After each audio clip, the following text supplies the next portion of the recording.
I want to talk about schizophrenia. And to arouse your interest, I want to repeat a story that you might have heard before, but perhaps you won't mind hearing it again. It has to do in 1960.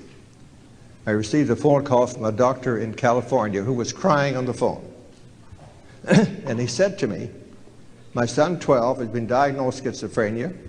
He has not responded to any treatment, and his psychiatrist tells me that the best thing I can do is lock him up in a mental hospital and forget about him. 1960, and that was pretty standard advice in 1960. After he had received this information, he went and spent a lot of time in the library, and he ran across the first paper we published in 1957, where we described the beginnings of orthomolecular therapy, or the use of megavitamin niacin particularly, and also vitamin C. So we spoke on the phone, and I said to him, this is what I would recommend you do. Why don't you pick up some niacin? Now remember, in 1960, you couldn't buy it in the drugstore. The largest tablet was 100 milligrams. It was so full of junk, it made you sick. So I said to him, you've got to get the 500 milligram niacin tablets, take him to his doctor and see if he will put your son on this treatment. I explained to him what he had to do, which he did. He discovered a company that would make it for him in the United States. And happily, he took a bottle of pills with him to the hospital to ask the psychiatrist would he put his son on niacin. Of course, he wouldn't. The psychiatrist then issued 2 lies. I'm being very blunt today. He issued 2 lies. He said, first of all, it'll fry his brain. As a matter of fact, it doesn't fry the brain. I've been taking it for 50 years. My brain is certainly not fried.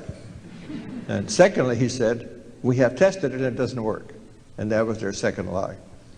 Father went home very unhappy and determined that he was going to get this into his son. Well, speed up the story. He then decided that he would feed it to his son himself. Now visualize the son is in a hospital. He's in a psychiatric hospital, university, beautiful grounds. And this young boy, age 12, loved jam. He was a sugar fiend. He loved jam. So Father went every afternoon and he carried with him a sandwich which consisted of white bread, jam, niacin, jam, and white bread. And while they were walking, he would feed his son these sandwiches. And one day the son said, Daddy, he said, every time I eat a sandwich, I turn red. So he became very concerned, phoned me up, what did I do? I said, well, no problem. Switch him over to niacinamide. After 12 weeks of this treatment, the jam sandwich treatment in this hospital, without the knowledge of his physician, psychiatrist, the boy says, Daddy, I want to go home. He went home. He's been normal ever since. He is today a psychiatrist practicing somewhere in the Los Angeles area. So if you know somebody with schizophrenia, tell them about Dr. Hoffer's work and realize that the drug companies do not want you to know this. They will tell you it is nonsense. They will pay researchers to tell you this is nonsense. And to me, it seems to me that every psychiatrist, every schizophrenic patient that a psychiatrist treats, they should start with this. He also has talked about before, Dr. Hoffer, you can read in his book or hear in his speeches, that he said it's best to start this early. If somebody's had schizophrenia for a number of years, it takes much longer.